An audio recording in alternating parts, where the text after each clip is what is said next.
camera. Oh, there it is. Hi, I'm Art Fein. It's Little Art's Poker Party coming to you from Eagle Rock, California, with some very special guests. First in, we have Todd Everett. Todd, welcome to the show. Haven't seen you here in a week. Delighted to be in such august company. Well, it's great to have you here, man. Even though it's May. Yeah, well, we don't know when this is going to air, though. That's true, yeah. So Todd Everett's a bon vivant, man around town, just a writer of great acclaim. Writer of great acclaim. And it's good to see you. Thank you. Next to him, first time in, we got Mr. Dwight Twilley. Dwight, welcome to the show. Thanks. Hey, it's good to see you, man. Yeah. Dwight's a musician of great renown who has, well, right now this is a reissue of the 1976 album, the I'm on Fire album by the Dwight Twilley Band. That's the extra cuts on it, right? Yeah, 4 extra cuts. It's actually called Sincerely, although it does contain the incredible hit single I'm on Fire. Or okay. do you want mine? No, that's the other one. You ain't. Okay, well, Dwight's our extra special guest, and I shouldn't, not to put down Mark Leviton, who of course is our brightest guest. Ordinary. No, by the shirt, I mean. You're the brightest guy here. And I know. And Mark's a swell guy. He's constantly on the show, or lately. Lately, now that you're here in beautiful Eagle Rock. Yeah. So Mark works for Warner Special Products, and he'll be talking all about that, won't you? No. Okay. All right. So let's in a little while we're going to show a Dwight Twilley video, and that'll come in about 10 minutes. But let's talk to Dwight. You start out in a log cabin. Let's go back to your very early roots. You're an Oklahoma fella. Mm-hmm. Born in a teepee. No. So you and Phil. Tulsa. And you and Phil Seymour formed the Dwight Twilley Band way back, like, 74 or 5? No. Well, first, we came out to Hollywood, I guess, in 74. Mm-hmm. Right. But we'd traveled around a little bit. We did some recording in Memphis or Nashville. And because when we first started out, we were like, we liked the British sound and all that, and we liked the Beatles, and we thought that Elvis was just a guy that was in movies. Sang, How unusual was it to be a Beatles fan in Tulsa in those days? Well, not really at all, because everybody thinks country western and all of that, but we really weren't around that much of it. It was real middle America, real above middle class town anyway, and really right in the middle of the country. Yeah. So you kind of heard things going from both ways. So. They were fairly up to date musically. Yeah.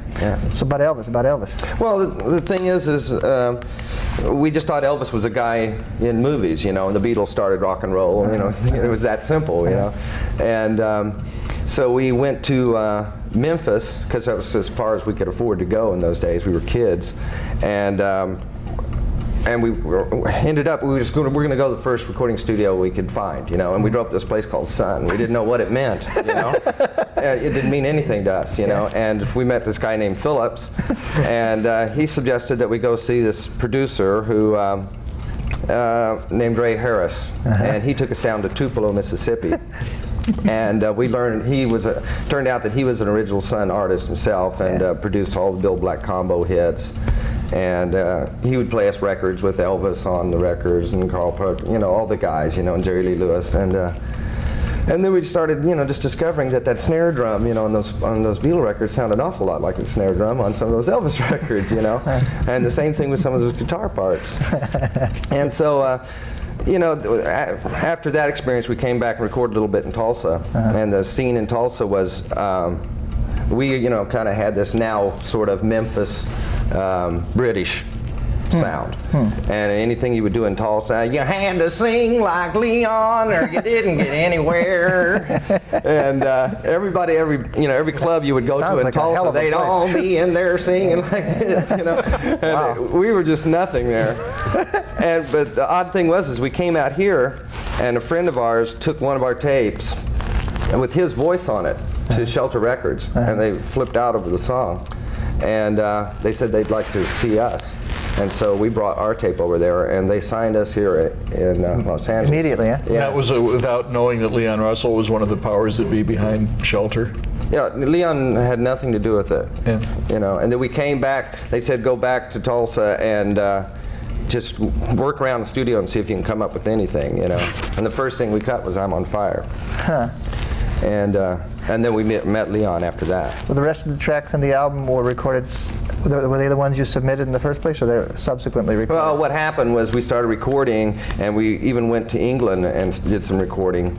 And during that time is when all the legal stuff with Shelter started happening. That's when Danny and Leon split up, you know, and that's why there was like a year between when I'm on Fire was. So now you get money from two different people, is that right?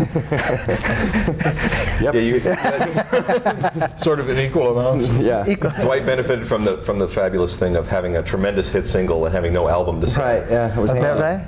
Because the album didn't come out till way later. About a year later. Yeah. Wow. Yeah, that's what everybody wants in their career. Well, one of the things that I remember about this period was, you were coming out at the time of basically King Crimson and, David Bowie and everybody else was doing that kind of stuff, and it wasn't until a year or two later that, the Ramones kicked off the Sex Pistols or whatever and started a whole different thing. So, you were still doing rootsy type of stuff at a time when I think most record companies were just saying, go away, we don't want to hear this anymore. Right. Kind of a Creedence analogy here, maybe, sort of, 10 years later? Right, I guess. I'm just making that up. I'm throwing that in.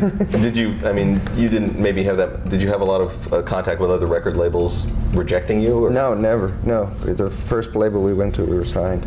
So we were very naive. I mean, we came out, it was just nothing to it. We were going out to get our record deal. And we didn't know that it was supposed to be hard. And we had it like within 2 weeks of coming to Los Angeles. Who else? Petty was signed around the same time you were, wasn't he? Was he Tulsa? No, he's from Florida. Oh, that's not even close, is it? So, what about Petty's first album? Aren't you and Phil on it? Yeah, we sang with Tom, and he sang on not our first album, but the second one, Twilley Don't Mind, which is coming out. In fact, it'd probably be out on CD by the time this show airs. Oh, great. And extra material? Which one extra cut. So what was the second? There was a second hit after I'm on Fire? Yes? No? No, the next one was Girls, which we're going to see the video. Girls? Yeah. Just so happen we have the video. Girls is sort of a popular song now, again, all over, isn't it? Yeah. Every time I see a movie, I hear Girls. Yeah. Oh, so. Yeah, for those of you who are into renting video cassettes, you'll hear this. Yeah, where can we hear Girls? Well, you can either rent the Cocoon 2 or The Abyss, or if you're really hard out, you could rent the Mark Harmon film Worth Winning, which is another version of the same song. Huh. Another version of you doing it, or another actor? Another artist doing my song. Do you know who that my is? song is on the trailers of the other two videos. Does it sound alike, or just another artist doing this? And no, it's pretty out there. I kind of liked it though. But that didn't make the soundtrack record. I don't think there is one that I know. Oh, of. I see. So, with all these leasings of your song, does that mean a lot of money is coming into the Twilley coffers now? Well, once again, I think that's kind of the Harrison Ford philosophy. Got to send him out in search of the missing royalties. Yeah. So, no matter what the medium, you're not getting paid. No matter where, we can be sure. If I hear that Dwight Twilley song, I can say, I know he's not. Yeah, getting you paid. can probably be assured of that. Well, let's take a look at the video from Girls that we have queued up. If Dave, the director's got it, we're a little early, but since we're talking about it, let's take a look at Girls. This is off for what album? Jungle Album. Jungle Album, 1984 or so. Right. We take a look at it. Dave.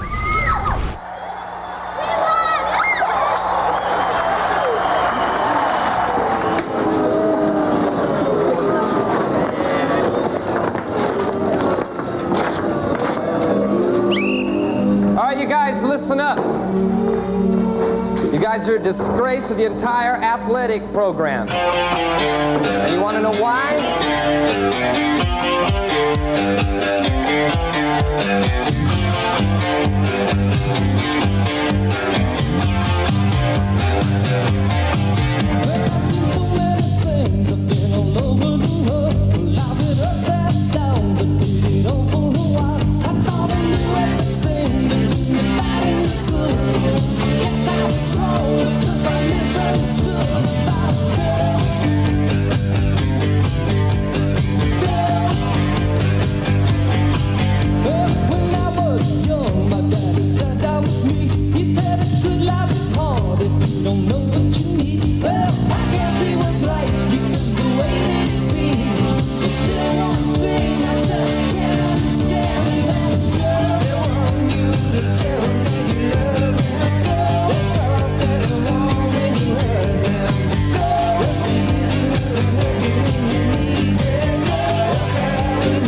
Now that's pretty racy, and that's the early days of video, and you say it was racier still in some versions? Yeah, there was an R-rated version.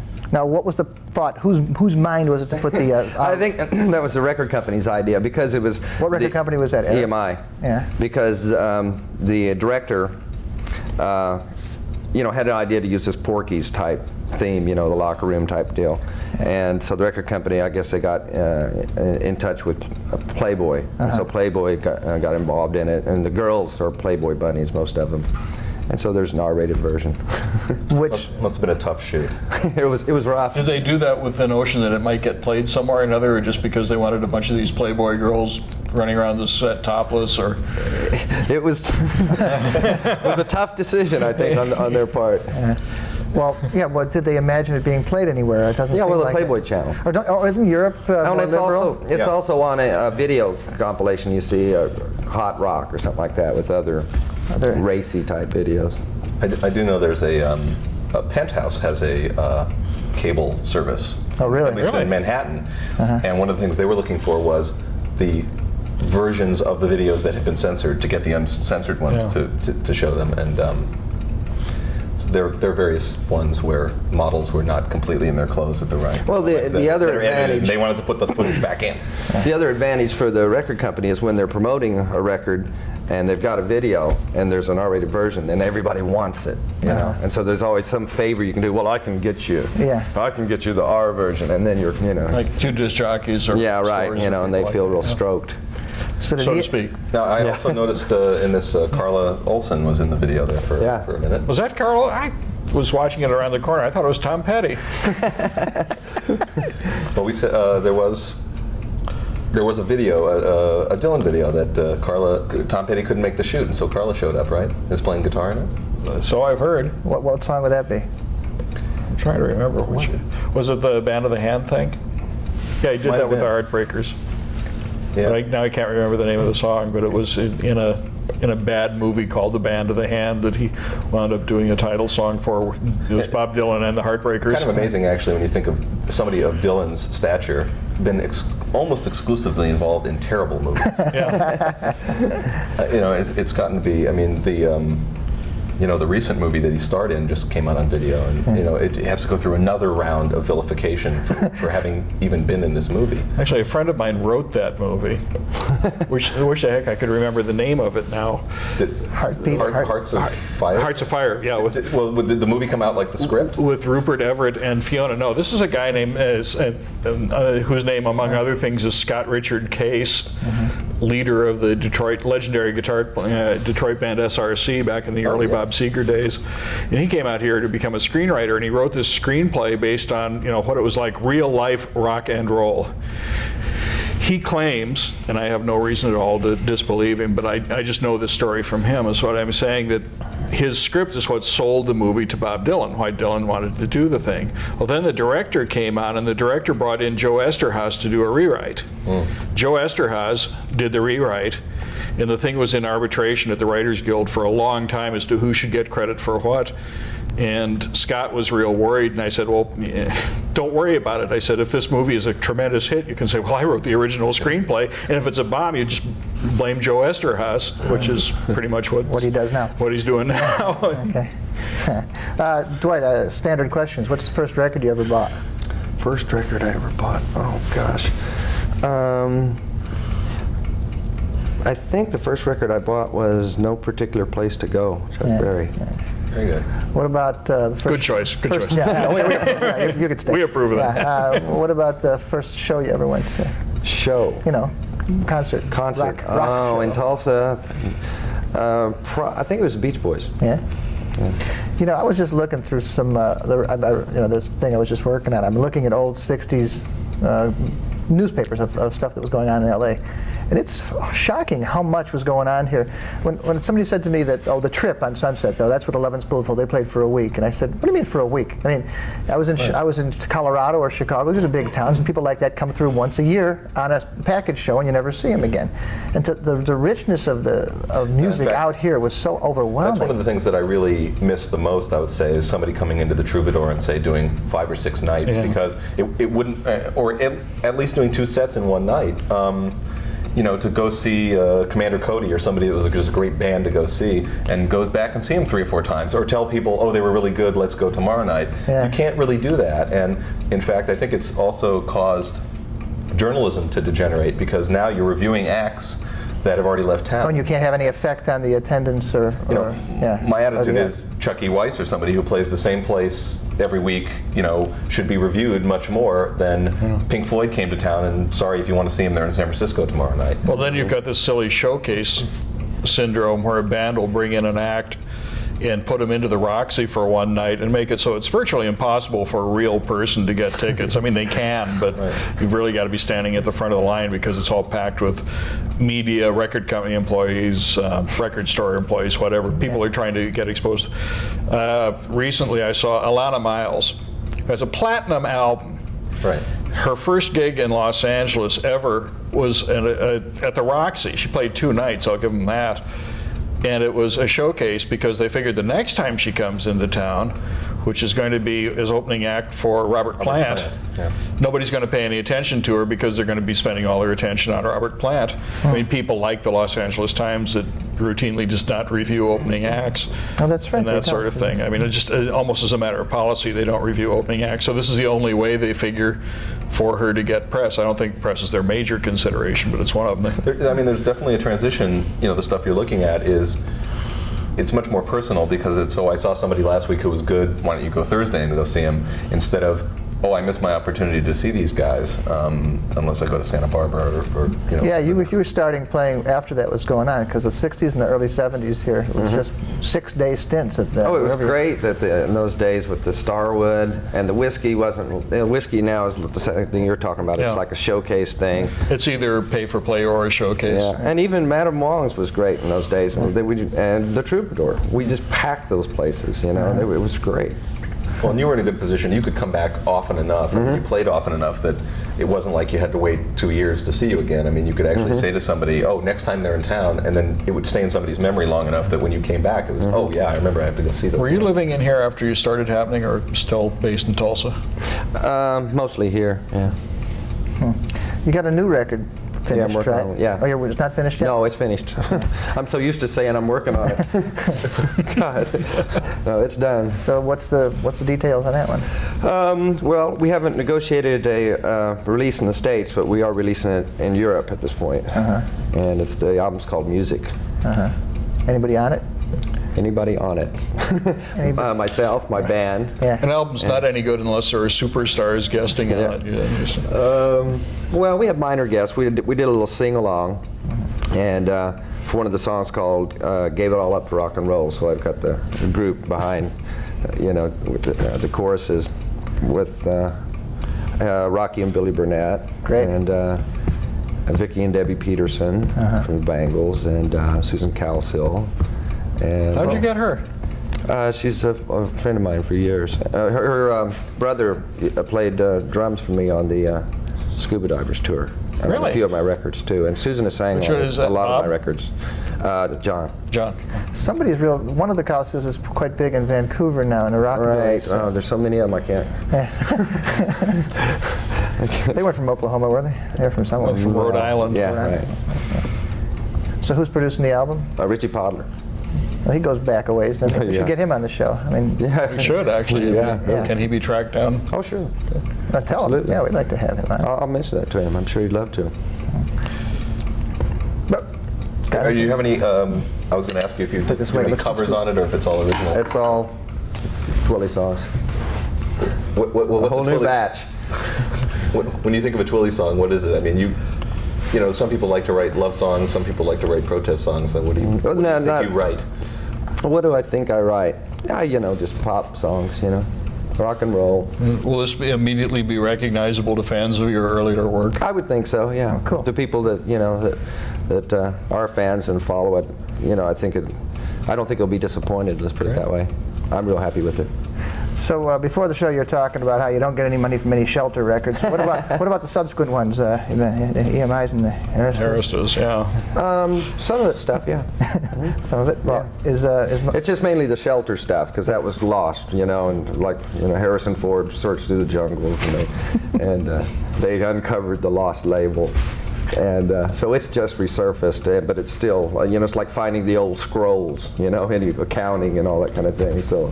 Did you ever tour in, Europe or England? No, did some recording over there, but I plan to actually with this new release. Now, It seems like you were saying the stuff is being released in Europe or signed to Europe initially. I mean, is there a big Dwight Twilley fan base in Europe? Or Yeah, in different countries, yeah.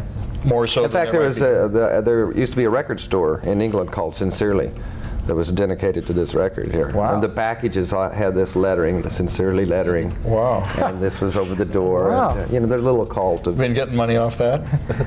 Well, they sold a lot of records over there for a while, Well, actually, could you bootleg your own records and then take all the money and see if they sued you? Why don't you print them up yourself and then let them sue you? Wait a minute, that's been done.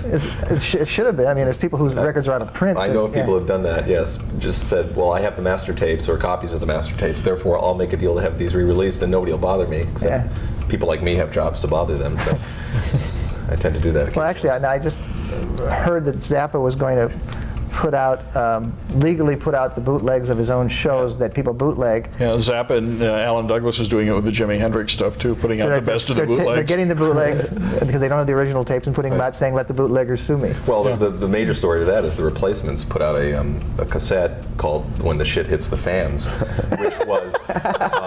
which was literally somebody was taping their show in front of them. They reached down into the audience, took his cassette player away, and issued it. And so it stopped. It stops at the middle of a song because his 90 had to be turned over. And what you get is literally the tape they took from him and they mastered it. They put it out themselves. And they put it out. Yeah, it's one of the twin tone releases, but that was the most radical way of getting your bootlegs. Actually, obviously the Grateful Dead have a lot. Encourage people to bootleg them, but there have been there are a lot of Little Feat bootlegs, and it's pretty well known that Lowell George mixed the tapes for the bootleggers. Oh, right. This is just lore.